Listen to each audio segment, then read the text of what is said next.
Hello, everybody. Hello. How are we? I apologize for my tardiness. It's quite the newsy day, and I was with the president talking about that news, so I look forward to taking your questions on it. But first, I want to talk about President Trump's historic and incredible speech last night. The American people and the entire world watched President Trump powerfully lay out how he's renewing the American dream in a record-breaking joint address to Congress. And Americans loved what they heard. According to a CBS YouGov survey, an overwhelming 76% of those watching approved of President Trump's speech last night. The president spoke about how he's taken more than 400 executive actions on his key promises. The expectations were high, and President Trump is exceeding them. According to brand new polling from the Daily Mail, President Trump has never been more popular as his approval ratings are reaching historic highs. More Americans believe America is headed in the right direction than the wrong direction. Everyday Americans love this president because he tells it like it is, no matter what, and he did that last night. President Trump level set with the American people on the economy and exposed how badly Joe Biden screwed it up by causing the worst inflation crisis in 4 decades. President Trump was honest about where we are while making clear that help is on the way. As the president declared last night, he will make America affordable again. Last night, you also saw who motivates the president to work so hard. Everyday Americans, who President Trump shined a spotlight on last night in his speech. From Mark Fogel, who President Trump was finally able to reunite with his family and his beautiful 95-year-old mother after being detained in Russia, to Peyton McNabb, whose heart-wrenching story motivated President Trump to end men in women's sports, and to Allison and Lauren Phillips, the mother and sister of Laken Riley, who President Trump honored by signing the Laken Riley Act to ensure her name will live on forever. In other amazing and surprise moments, President Trump honored the life of Jocelyn Nungare, who was brutally murdered by illegal alien gang members. He ensured Jocelyn will never be forgotten by renaming a national wildlife refuge in her home state of Texas to honor her life. And in one of the greatest surprise moments of the night, DJ Daniel, an incredible 13-year-old boy who is beating brain cancer, saw his dreams fulfilled by President Trump when he was made an honorary Secret Service agent.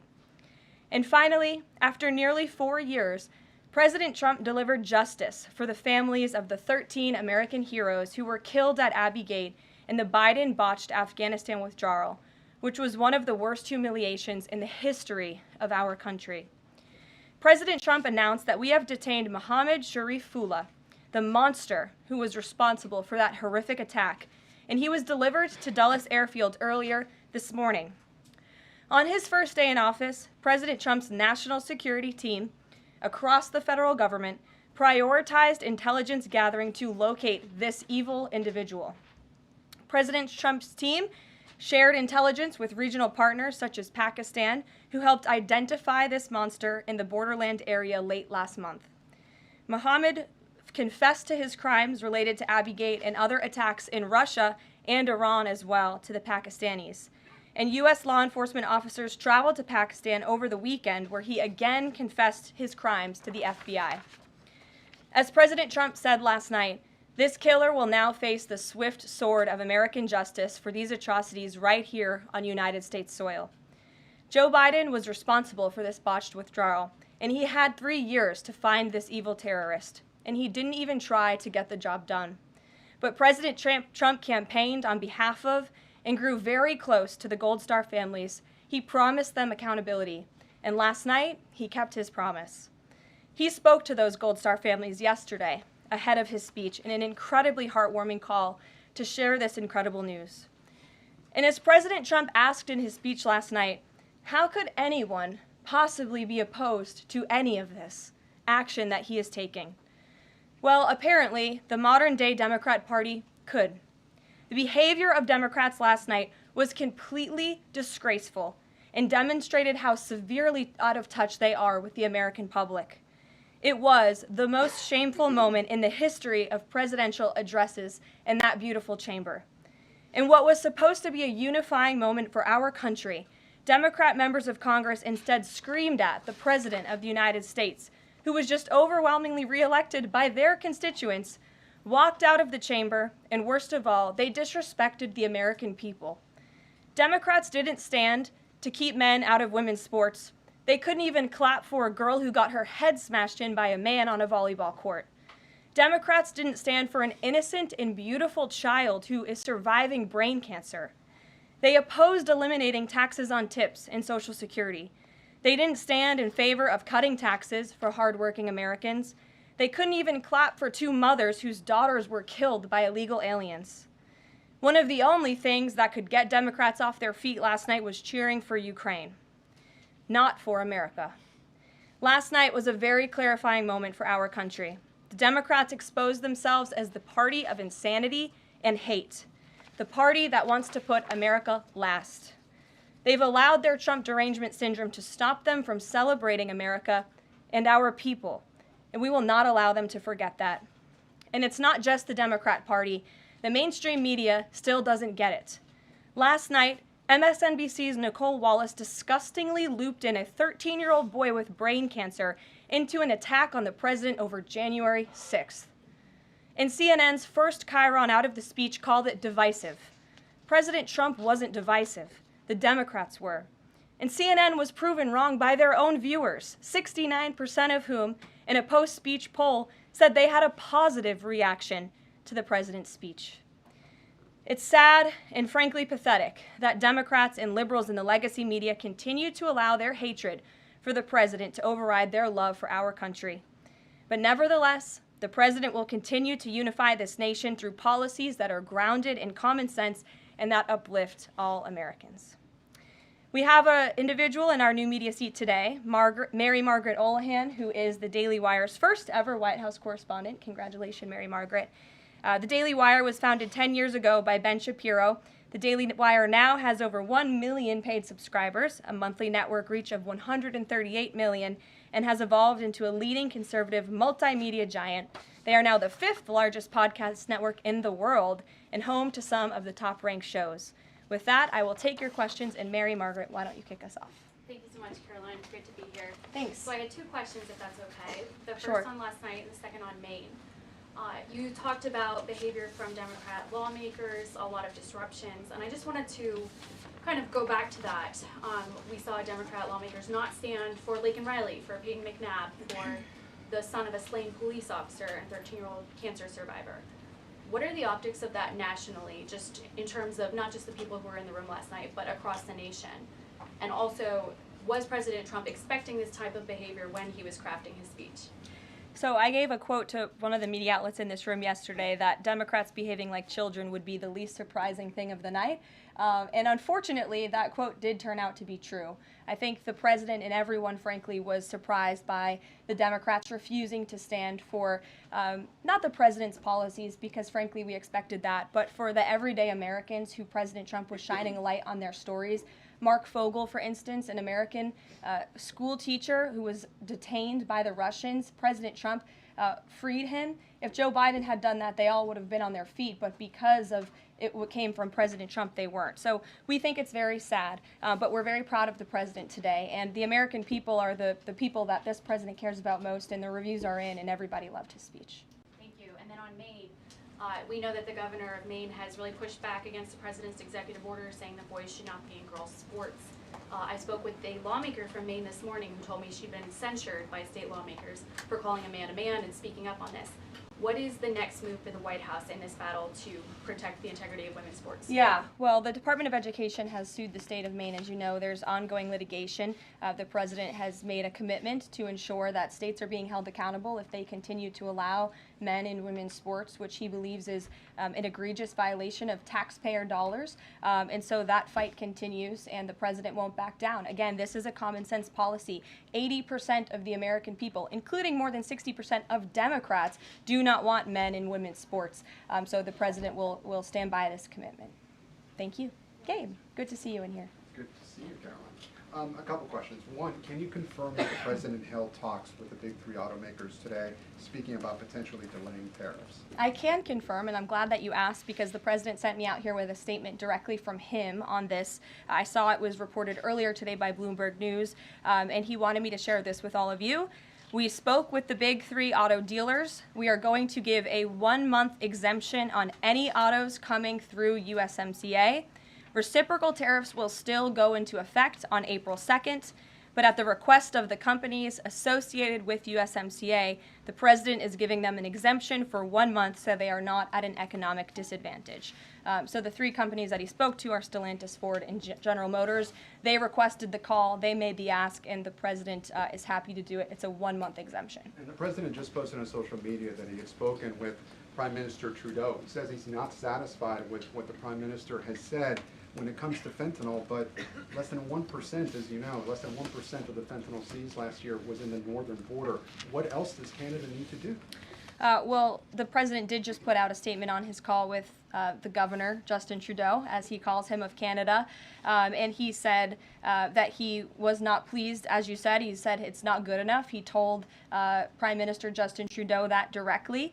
The call ended in a somewhat friendly manner, as the president said, but he's not going to stop standing up for the American people. And to answer your question directly when it comes to fentanyl, for the last 4 years, unfortunately, our neighbors to the north and the south, Canada and Mexico respectively, have allowed America to be a dumping ground, not just for illegal aliens, but for illegal, poisonous, deadly fentanyl, which is now the #1 killer of young people in this country aged 18 to 34.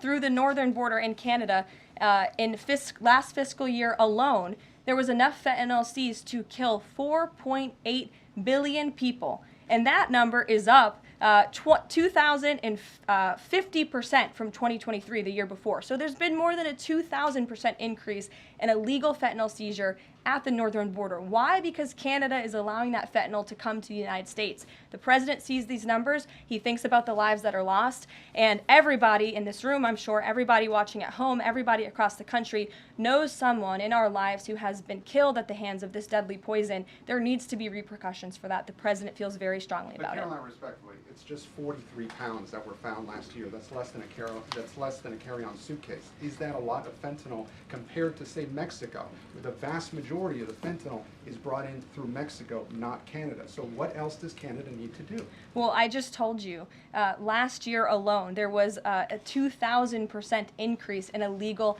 fentanyl. But it's only 43 You're asking pounds, me, Karoline. you're asking me for what the president's justification is for these tariffs. It's not up to you. You're not the president, Gabe. And frankly, I think it's a little bit disrespectful to the families in this country who have lost loved ones at the hands of this deadly poison. If you talk to them, and this president has, they are grateful that they finally have a president who is standing up to both Canada and Mexico, and most importantly, to China as well. The president added an additional 10% tariff on China because this deadly poison is being produced in that country. It's being distributed through our neighbors, and there needs to be consequences for that, period. Peter. Thank you, Caroline. If the U.S. has a longstanding policy that we do not negotiate with terrorists, then why is the U.S. now negotiating directly and for the first time ever with Hamas? Well, when it comes to the negotiations that you're referring to, first of all, the special envoy who's engaged in those negotiations does have the authority to talk to anyone. Israel was consulted on this matter. And look, dialogue and talking to people around the world to do what's in the best interest of the American people is something that the president has proven is what he believes is good faith effort to do what's right for the American people.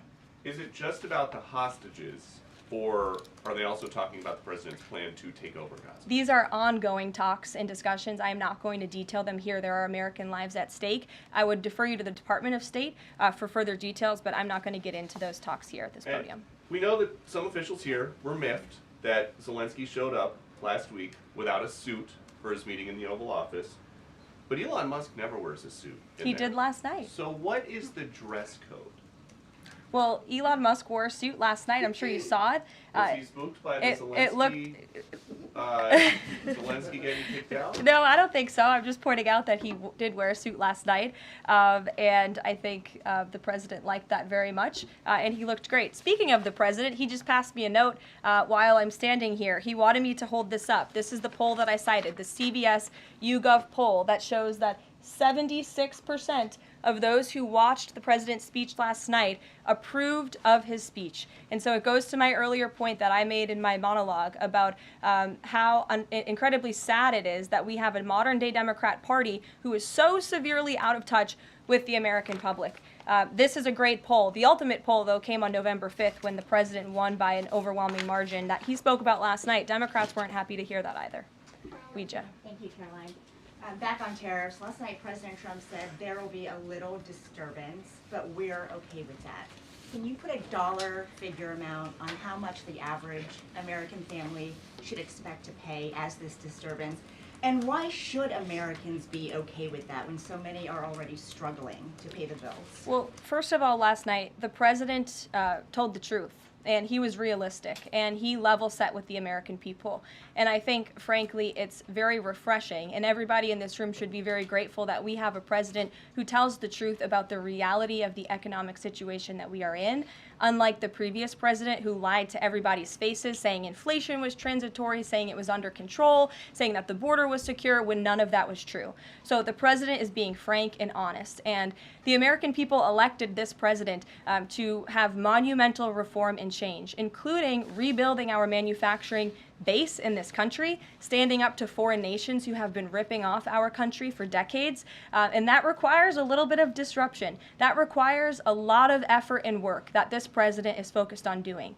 With that said, as the president said last night, his administration is wholeheartedly committed, of course, to ending the inflation nightmare caused by the Biden administration. Look at the deregulation efforts. Look at the president's push last night in his speech for Congress to pass tax cuts, to end taxes on Social Security and overtime pay for hardworking Americans, end taxes on tips. We need Congress to get that done because that's going to put more money back into the pockets of the American people. And I didn't even mention energy. Look at the president's approach and focus on unleashing the might of our energy industry. We know that's the #1 driver of inflation. He's been slashing back a lot of the burdensome regulation from the previous administration to unleash our energy industry here at home, which will drive down costs. He said he is committed to making America affordable again. He did it in his first term, and Americans can trust him to do it again. President Trump has made clear, Caroline, that he loves tariffs, but the stock market does not. How does he factor that into his decision making? Well, the president does love tariffs. He said it's one of his favorite words in the English dictionary, and he believes in tariffs because they'll ultimately make America rich again. They're going to raise revenue. They're going to help us pay down our debt. Most importantly, they're going to bring American jobs here back home. So I think for folks on Wall Street who may be concerned, look at what this president did for you in his first term. Wall Street boomed. The stock market boomed. The president expects that to happen again, but most importantly, Main Street is going to boom, and that's why the president has this whole of government economic approach, which includes tax cuts, tariffs, regulation cuts, and an energy industry that will bring down costs for American consumers. Sure, Monica. Thank you, Caroline. You mentioned not one Democrat senator voted to protect women's sports from males. Not one Democrat congressman or congresswoman stood to applaud or support protecting women's spaces and sports at the president's joint session to Congress last night, as you articulately mentioned at the beginning. So I'm wondering, what message is that sending to not only young women who are competing in these sports across the country, but also to the parents of these young girls? Yeah. I think the message that Americans should take away from last night is that they have a president in the Oval Office who is committed to doing what's right for them, especially women and girls across the country. And I think it's very ironic, thank you for bringing up the point about women, that Democrat women were wearing pink to support our fellow females, yet they couldn't stand, again, for a young woman who was almost killed and severely injured by a man on the volleyball court. They couldn't stand for the mothers of two beautiful young women whose lives were taken tragically at the hands of illegal people. So you can't say you're the party of women and then support men and women's sports and not stand up for basic law and order and immigration reform that will protect women in this country. That's what President Trump is doing. He's the president for women. Lindsay, good to see you. Thank you, Caroline. Good to see you. So, speaking of tariffs, China said yesterday that they're ready for any kind of war with the U.S. Because of these tariffs that have been placed on them. And a Chinese spokesperson also said that the tariffs would not lead to a resolution of U.S. concerns about fentanyl originating in China. Can you speak to how the administration is planning on responding to that? Well, I think Secretary Hegseth has responded to that this morning. He said that America will always be prepared to defend itself, especially under the leadership of this president in the Oval Office, and that certainly remains true. Again, when it comes to tariffs, the president has been very tough on China, not just now with 20% and more with the reciprocal tariffs that will hit on April 2nd, but look at what he did in his first term. There were billions of dollars worth of tariffs that he implemented on China, and it's quite telling that the previous administration did not rescind those tariffs because they realized the value that they had in not only deterring China, but also raising revenue here in the United States. Rachel. Thanks, Caroline. Just a quick follow-up, two quick follow-ups on tariffs. The president mentioned a little disturbance during his remarks yesterday. The CEO of Target says that consumers will likely see prices go up on everything from strawberries to bananas to avocados. How long should Americans expect to pay higher prices? Are we talking a week, a couple of days, a few months?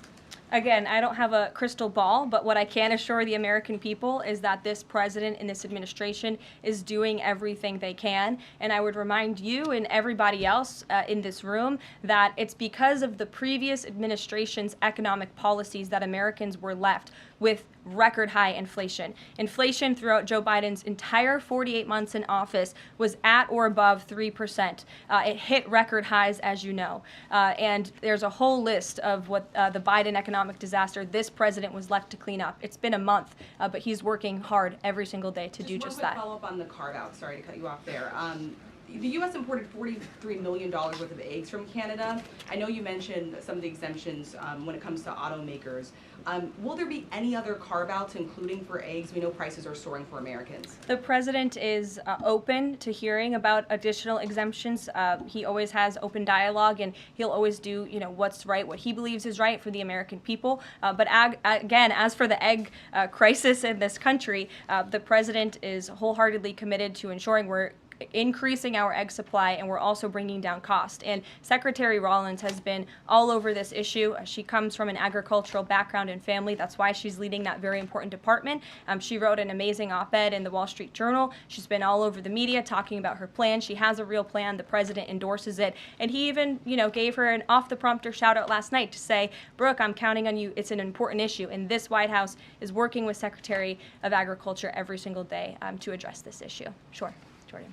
Thanks, Caroline. So, what does it say that the Democrats, while they couldn't stand for Americans or stand for victims, they stood for war and clapped for war and clapped for 5 more years of war? Yeah, the president addressed that last night, I think, when he called out Senator Elizabeth Warren and said that, again, as I said in my opening speech, very telling that the Democrats refused to clap for American people and American interests and American priorities, but they did clap for the country of Ukraine, which, by the way, the president's working very hard to end that war. So Democrats should be applauding him for actually doing something about it. Follow up on that if I Sure. can. You've spoken recently about how what happened in the Oval Office last week gave Americans an inside look into behind-the-scenes discussions with Zelensky. Is this how he treated Joe Biden and just treated him disrespectfully and received billions of dollars? Well, it's a very interesting question. I don't know if anybody in here asked my predecessor who stood at this podium about that, but there was a report from NBC News that President Biden also got increasingly frustrated with President Zelensky when he was handing out blank checks and President Zelensky kept asking for more. Joe Biden was quite frustrated with that. So again, as I've said repeatedly, Friday revealed the frustrations that this administration has had in closed-door negotiations with the Ukrainians. However, President Zelensky did put out a statement yesterday, which we believe is a positive step forward, and National Security Advisor Mike Waltz has been talking to his Ukrainian counterparts, and so we're in the midst of this, and we'll see what happens next. Caitlin. Thanks, Caroline. I have 2 questions. One on the reprieve that is being granted to these 3 automakers for 1 month on the tariffs on Canada and Mexico. How did the president settle on 1 month? The reciprocal tariffs will go into effect on April 2nd, and he feels strongly about that no matter what, no exemption, so that's where the 1 month comes from. Does he expect them to be able to shift production within a month? He told them that they should get on it, start investing, start moving, shift production here to the United States of America, where they will pay no tariff. That's the ultimate goal. And on the conversations between the White House and the Ukrainians and the letter that President Trump revealed last night that he got from President Zelensky, Director Ratcliffe said today that the president has paused also intelligence sharing with Ukraine. Is that temporary or is that permanent? I believe what the National Security Council told me in regards to that was that they paused or they are reconsidering the funding for Ukraine, as you saw, the pause on the funding. As for intelligence matters, I would refer you to either the National Security Council or the CIA as well. But they're considering lifting or reinstating the military aid going to Ukraine, which they paused. Again, it's a pause for a review. Follow up on that. Sure. The president read parts of the letter that he received last night from President Zelensky. Can you give us a sense of when President Trump now plans to sign that minerals deal after receiving that letter? Those talks are happening as we speak. I just saw the National Security Advisor. He's working very hard on it. I believe he was going into the Oval Office to give the president an update on where this stands. But again, the president is committed to a peace deal. He wants to see this war end. And I think that President Zelensky's message, which he also shared on X as well, is a positive sign in the right direction. The president also said that the United States was reclaiming the Panama Canal. The president of Panama this morning, or at some point today, said that President Trump was lying. Wanted to get your response to that, and also curious if the president had a reason for not specifically mentioning BlackRock last night when he was praising the company that is buying canals or ports around the Panama Canal. Yeah, I'm not sure if Panama has seen what's going on with their own canal, but as you just mentioned, BlackRock is now interested in investing and taking over the two ends of the port, which is very important because the president was very vocal several weeks ago about the need to ensure that China is not controlling the Panama Canal.